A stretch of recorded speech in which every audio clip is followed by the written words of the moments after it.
All right, we're going to be starting a few minutes late because Josh talks a lot. So again, just for those of you who just walked in, this was previously going to be running your agency on Docker, which is how I run our agency. However, it's changed to a talk on Drupal 8, whether Drupal 8 is great or hype. And I'm going to give you a little background on why I actually changed the presentation. So I was fortunate. I got to go to DrupalCon Barcelona this year. I've never been able to get to a European DrupalCon before in my entire life. 6 years, never been able to do it. Is it like going to Mecca once in your life or something like that? You've got to do it at least once in your life? It's like going to Mecca, but you don't know it's Mecca till you get there. And then you're like, oh my gosh, I'm in Mecca. Yeah, it was really good. And I got to Barcelona, and we're all working all the time, and I finally found a few minutes to say, I'm going to skip this afternoon's presentations, go to the sprint room, and finally do a migrate in Drupal 8 from Drupal 6 to Drupal 8 site. Because that's what I need to do for some clients, and I want to figure out how to do it properly. And I said, I'm going to start simple. Everyone tells me Drupal 6 is a done deal for migration. I'm going to make one site. I'm going to put in one node. I just want to migrate it over to 8. Like the sugar cookie props, see? 4 hours later, help from one of the Migrate developers, and it still doesn't work. And I start to say to myself, why didn't I just write my own hand-coded migration from scratch if I can't migrate one node? And it turned out, there were a couple of bugs that no one knew about except Vina Proxima and Chicks and 2 or 3 other people in IRC. They told me I had to install that CCK as soon as I had that installed. I had one node, I didn't. They didn't tell me, it turns out I had to install Image API module for random reasons. CCK requirement has now been fixed. I think you still have to install Image API to actually get Migrate out of Drupal 6. That's pretty bad. But it made me go down the path of really spending some time with the people there who knew about Migrate, who helped write the code and figure out what's going on. And that's what's led to this presentation today. Oh, and I had the great experience of about like 12:30 a.m. in the morning. Webchip walks into the core room while I'm cursing Migrate, and behind me I hear this voice. I just migrate my site every day using the exact same code. I think it works great. And then, of course, you feel like an idiot. It's like Webchick. She's going to know if it works. Turns out she never actually migrated the edge cases. Of course, she migrates webchick.net. So let's talk a little bit briefly about where Migrate is now. And let's talk about where I think what we can really do with Migrate with just a few changes in the architecture. Just minor extensions to what's already there. Now, how many people know that Drupal now has experimental modules in core? Drupal now ships with modules labeled experimental in core. Your Drupal 8 release candidate has Migrate. Migrate is experimental. It's not a done baked feature. It's not meant to be taken as production ready, no code, let's go. Okay? That's not too scary. What that really means is we're going to be releasing this module because we think the changes are so important to the people who use it that it needs to get out there even before it's done. And they're thinking 8.1, 8.2, they're hoping to actually have a full, stable Migrate out there for people who don't want to actually go and rewrite parts of the Migrate code when they do a migration. But there's not much you need to do. Out of the box, it's 99% there. So don't get too scared by that experimental tag is basically what the slide is all about. The actual architecture is really simple, right? If you look at it, if you come from a non-Drupal world, you call this ETL. Extract the data from one place, do some kind of transformations on it, and load it into another. Migrate works at the database level. It doesn't migrate user interfaces. It migrates content. Okay, and I think that's the same on Drupal 7, right? So your themes are not going to magically come over and get changed to Twig. Your views are in the database. They may come over. They may not. It's a little tricky with views. Don't look for your panels layouts to come over magically. User interface, just don't think too much about that at the moment. It's going to be all content. But the plus side is Drupal core ships with another module called Migrate Drupal that will migrate all your standard Drupal entities from 6 or 7 directly over to Drupal 8. Now you're going to have to still describe what that migration mapping is, but they have out-of-the-box plugins to do the processing for you as best they can. They have out-of-the-box plugins that would take care of putting it in the correct formats to put in Drupal 8 when it comes out of Drupal 6 or Drupal 7. I've run a few of these now, and it really is fairly solid for all the basic stuff. And there are facilities that you build on, like what they call ID map, for instance, that will let you handle things like, how do I map term references? I want to go from my old Drupal site to my current one. I'm going to get new node entity IDs, or I'm going to have to use UID, and I want to actually decorate the data I have with the UID. You can do all your decoration in the process plugins and map it directly, and it will actually support that for mapping that directly into your destination site. So the whole point here is, it's a pretty simple concept. There's only 3 things you need to do in any migration in any software in the world, right? Read from database A, change the way the data is laid out, and shove it into database B. Things should work, right? Before configuration management, this is how we deployed sites in Drupal. We used to dump database stuff and just shove it into another database.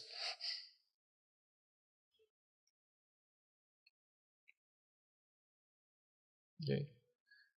Setting up the sort. Okay, here's the other thing I might not have mentioned.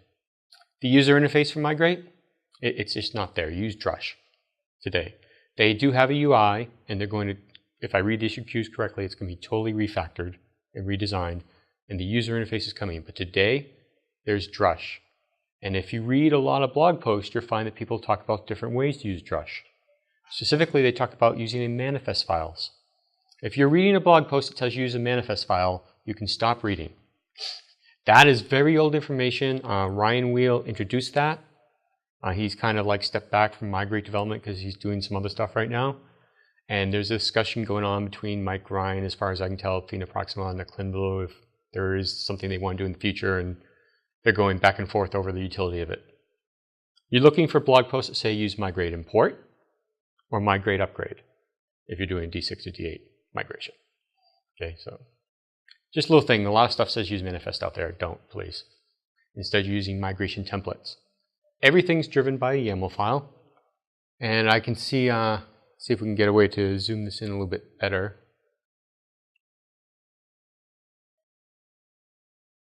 Just close that maybe.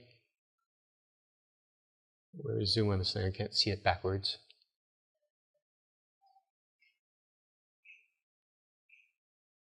Okay. Well, trust me, everything's driven by a YAML file.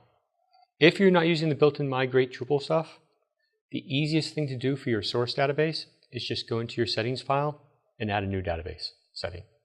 This is the same stuff we've been doing since Drupal 6 when we want to access multiple databases in Drupal. You go to the settings file, you add a new database setting.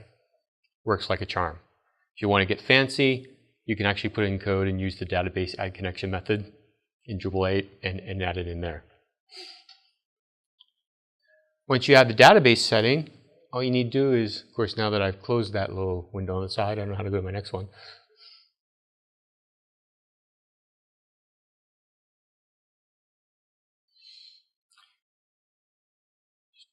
Stop that. So, when you see a mouse cursor anywhere? There we go.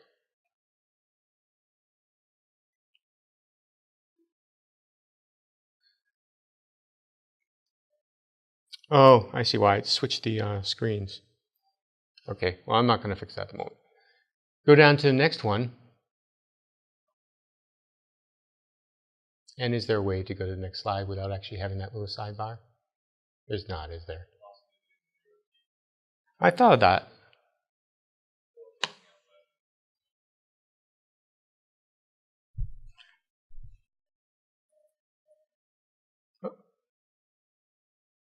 No, of course. And that just wants to make a new one. That's garbage. Okay, I apologize, people. I should have come here during Josh's talk and made sure everything was set up to run properly.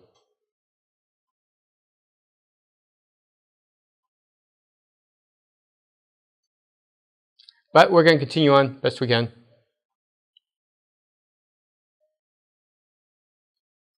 Oh, John. Yeah, there we go. Happy pre-lunch, y'all. You can do it. John's awesome. All right, I feel like I'm being mocked. No.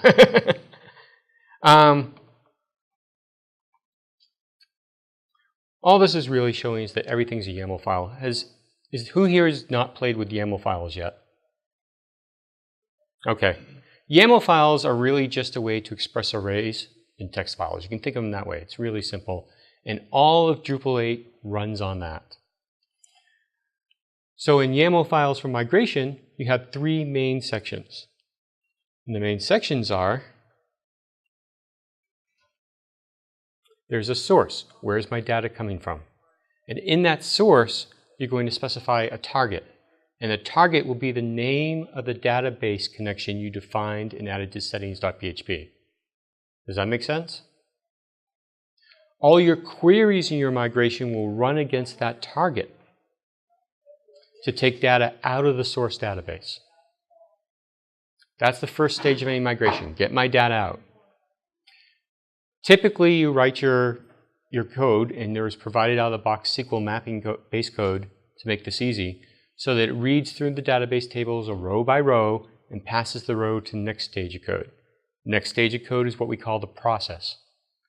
The process is the part where we take the code, we change it around, we reformat it, we add to it, and we take it away, and basically get it into a format where it's ready to go in the database we want it to end up in. That would be the destination. And the destination database, of course, usually is Drupal 8, and in the current Migrate system, it's the Drupal 8 where you're running the Migrate from, okay? Which obviously seems a little weird.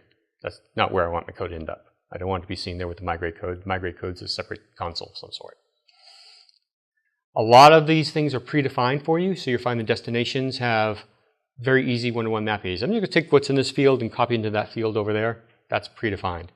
I need to handle mapping things between entities from Drupal 6 to Drupal 7 to Drupal 8. That's predefined in core for you already. The Migrate Drupal module gives you all the basic mappings, taxonomy terms, all that kind of stuff is going to come for you. Where you're going to need to write custom mappings are obviously where you have non-core arrangements of data. You're making your own entity. Currently, Migrate doesn't inspect your entity to see what the layout is and then create a target exactly the same way. Oh, so you're going to have to prepare where you're putting your stuff. If I have my custom node in Drupal 7, I'm going to have to make a my custom entity in Drupal 8 and I have to find it first before I can map things into it. Does that all make sense? I think we're not going to be too surprised if we've done a lot of migration in anything in the past, because this is pretty much how all migrations from Oracle right through the whole industry work, out of the box. I know you can't see that very well, but just trust me, it's basically I'm copying a UID from the source to UID in the destination. Name in the source, name to the destination. Oh, the layout of fields has changed in Drupal 8. Okay, I'm going to take this portion of the field base out of Drupal 7, and it comes this in Drupal 8. I'm going to take the actual field widget value out of Drupal 7, and it goes into this field in Drupal 8. It's just really just process mapping stuff expressed as a text file. Okay? Everything's driven by text files here, and it's really good. This is because, by the way, a lot of these are configuration entities. Same type of stuff used in the configuration management initiative to get content, to get stuff out of the database in configuration and text files. It also means that when you change a lot of them, you have to uninstall and reinstall your module before they take effect, because it's only read once when the module is first installed. So a lot of times you'll do some changes and you'll be like, why is my migration changing? You have to uninstall and reinstall your module. It's the equivalent of clear your caches. Okay, and we talked a lot about this already, but here's what got me excited.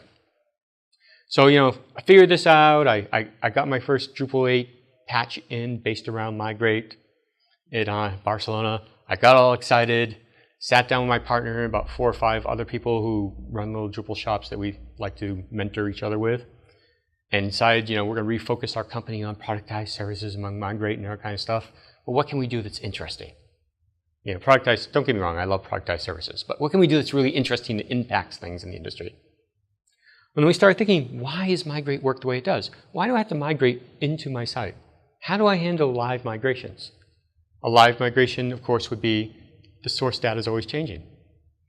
There are some facilities in the Migrate module for handling this. They do try to give you the basics you need, but they don't really do it for you. And really, most importantly, all this seems to depend on one thing. The migration code and that where you put your data, your destination is, are all in the same machine, in the same copy of Drupal, because they're all using the settings default database. We said, well, what if we didn't use the settings default for destination? What if instead we made a separate machine, call it the migration platform, and that would manage sources, it would manage destinations, it could manage multiple, and now we can put management features on top of that. And really the whole point of this talk is to talk about the fact that we're now building that internally. And around 11 o'clock last night, I accidentally broke serious parts of it, which is why I can't show it to you. But I did that, and I said, you know what? I bet you I'm not going to fix this by 6 a.m. We're doing slides tomorrow. But what we're doing over at Binary Feline, which I suppose I should have mentioned, that's the company I work with. At Binary Feline is we're actually building out this migration platform today. And we're saying, okay, what can we do that's reusable? Obviously, we assume that commerce guys, we just assume commerce guys are going to want to have migrations for commerce, and they're talking about it internally, right? I think that's a fair and safe thing to say. No, actually, because I talked to them after I assumed it, and yes, they are. They're talking about it. As a commerce guy and having it on all hands, we're chatting about it, but it's a while. Oh, Josh made it sound like it was further along. Well, good. I'm glad. You guys just don't catch up on that. I'll take care of that for you.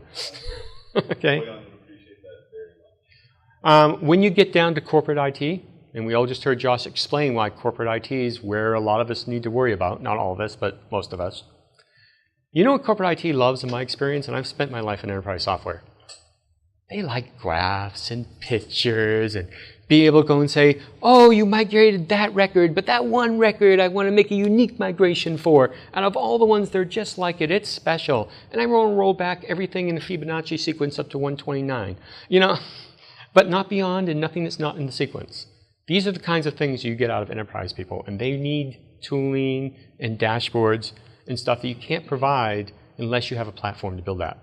And I think the right way to build that platform is to make the destination separate from the tooling itself. So you can keep live migrations going forever. So you can handle exceptions. So you can integrate with their internal enterprise architecture, which out there is still generally service-oriented architecture with a data model that's agnostic going between all their silos. Sorry. I think I talked about most of my slide here. But really, what will it take? Sources are okay. Remember in the beginning I said with your database source, you just add another database in the settings file, and you start using that for your source. It works just fine if you add that programmatically using database add connection method. I've done it. It works great. We subclass the base destination class so that it can do the same type of thing. The only reason it doesn't do it is because that's really not the use case they were thinking of. It's not like it's hard. And then processing is where we get the magic in. We start putting a processing layer and a bunch of processing classes that already include not just the rollback and other functionality it has today, but actually some more management features that allow us to build the dashboards and the monitoring and the special types of features you get out of enterprise IT type people. And you know, new migrate targets, that's just a thing. You're going to have to do that. I tentatively envision something like Drupal console where you describe your migrate targets just by typing, oh, create some scaffolding. It looks kind of like this. But we're probably going to have to make GUIs that are drag and drop to make it acceptable for the target marketplace. Okay. But once you do that, you can do all those fun things I was just talking about. And this is kind of the potential we have with Migrate. Does anyone know roughly how many Drupal sites are running out there in the world today? It's got to be a few million, right? Because I was looking for the number, I didn't catch it this morning, but I did find the announcement back in 2007 when it hit past 1 million. So I was like, oh, okay, well, it's got to be a few million at least. Okay, let's say that 5% of them migrate. That's not too bad. Let's say 10% of them migrate. A lot of them eventually are going to upgrade over the next 5 years, right? A lot of them are running really big sites. Web.com's not going to magically just, oh, hey, let's just rewrite in Drupal 8, write it again, you know, because that was such a simple, short, cheap process the first time. That's not going to happen. And how do we actually sit down and say, okay, Migrate doesn't have UI help now? You know, big questions. Is there a way we can help do UI migrations? I mean, I think, you know, the panelist people are coming along really well with their Drupal 8 stuff. Maybe there's something we can do there. Can we migrate stuff that somehow migrates into big pipe? That's a whole, this is a different discussion. And how do you handle the caches and all that kind of stuff is a whole different discussion. But these are things that when you start building a platform, we can start putting in there to make our people who use our Drupal, make their lives easier and make it work nicer in enterprises. Okay. And then, do we integrate with other tools, Aggie or Open Dev Shop? I mean, there seems to be initially a lot of synergy there, but that's so far out right now that I haven't really thought it through, and we haven't really even talked about it internally at all. Okay, so like I said, it's all early stage experimental code. I should fix whatever I borked last night and have it all up around the first week of November, especially since I have to give this talk twice in November, the first week of November. And I want to be able to show actual code. And all that stuff is going to end up linked in our website, and it'll end up on YouTube, and people can go through it. That's really all I want to talk about. I want to talk a little bit about where Migrate is. How it works is pretty solid despite it being experimental, but really more the vision of where I think it could be and where we're hoping to work with the other developers of Migrate and get it to, because I think they have this vision or visions like this, and I want to see how we can actually bring this all to fruition, just pretty much for the good of everybody. Does anyone have any questions? Does anyone even find this remotely interesting?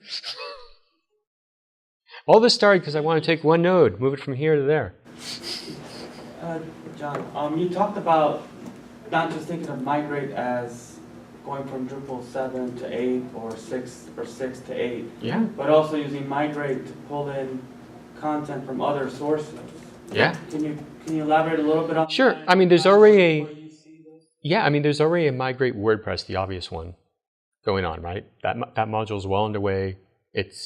It'll be out soon enough, and you'll be able to migrate from WordPress to Drupal. And we'll all go back to Wired, and we'll all knock on their doors and say, why are you writing things in WordPress? They're doing that for 8, though? I think isn't that a 7 module? Though? No, this one came out for 8.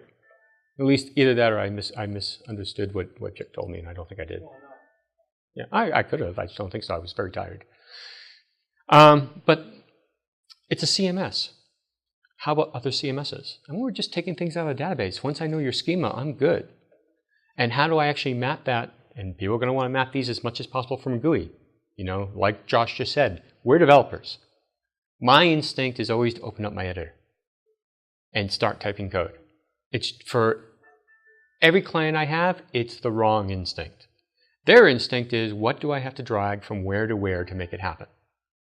So, we start addressing this area, and this opportunity. We're going to have to start addressing drag and drop migration GUI interfaces. Start thinking about that for a bit. Okay, I'm going to create the target through a drag and drop GUI. I'm going to drag and drop to create the mappings. And that's where it gets exciting. Do I care what your source is? No, what I care is, do I have database access, and can I understand the schema? And how much of that can I determine in advance? Well, I can read the schema once you give me database access. So I can create a blue GUI that already shows you, here's your schema, which parts do you want to migrate? I can add in some built-in process, some GUI interface that represents all these process plugins to annotate, identifiers, tracking identifiers. They do it with ID map, I believe, right now in Migrate, and put some GUI above that. And then I can use all that to build monitored live migrations, or even staged live migrations from your external sources, which might be internal systems that you will never change, because that division is not getting off that Cobalt system anytime soon. And they're entering data every day, and you need that data to be migrate over into your Drupal web application. That kind of stuff starts to become feasible, possible, and economically viable. And then you start to see really bigger opportunities for the migrate in Drupal. Personal vision. But I used to do this stuff way back in the day. I went through huge projects at DHL and Pacific Healthcare and stuff, doing migrations, non-Drupal migrations. And these were the type of things that really hit home in the executive suite. And they really made the director of IT's lives much easier. And dashboards, oh my gosh, governance dashboards. That's just huge. You can't do that with text. You need graphics, because your CEO likes to come in and spend 5 minutes on a day. It better be really, really condensed. So that's the kind of stuff I'm thinking about. Any other questions? Yes. Hector. This GUI that you're talking about, it's really exciting to me, because I really see that as something that's really powerful.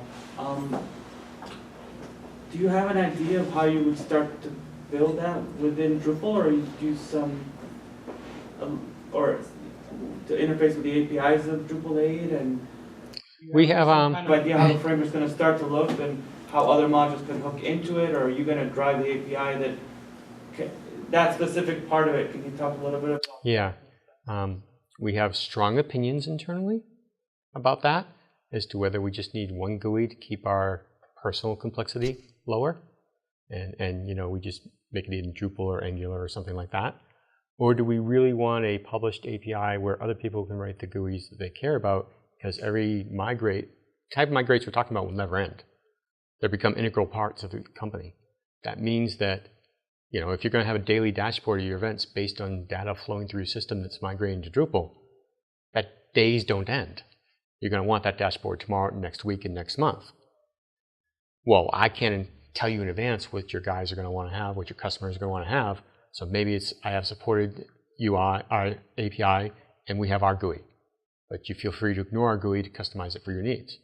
Or can we achieve that something simpler? Because, you know, panels really achieves that type of stuff. And if you buy into big pipe, what do you really need? You know, it's going to be really fast, and you're going to be able to use the skill sets you already have to develop it. If you're using Drupal, you know how to do these things probably. So that's all. It's a robust discussion, is what I will say. Any other questions? So do you envision like a migration, kind of a use it once, or and then to migrate 6 to 7 or what have you, or is that regularly regularly importing content? I think there's two types. I mean, there's the once a use case. We're just moving one Drupal site to another. I don't want to say just because that's a huge thing, and especially with the schema changes and so on. And I also envision though that naturally you're going to go from one-time migrations. The next step, you're going to fall into people asking you to do live migrations. And when you have to do live migrations, it's a whole different set of use cases, a whole much more interesting world to play in. You know, because you don't build a custom product to use it once, right? You don't invest that much of your life and your time. But if you have to take a product and you have to build it for your client, or you want to resell it from client to client with minor variations, and they're going to be using it constantly, that's when you're going to be able to sell it at a price that you can afford to build it. You know, because there's a huge economic viability issue here. I'm talking about an entire product. Oracle might put 50 people on this for 3 years. You know, I mean, I'm not talking about something small. I'm not talking like there's no cost to it. There's a gold cost, as Josh would say. Any other questions?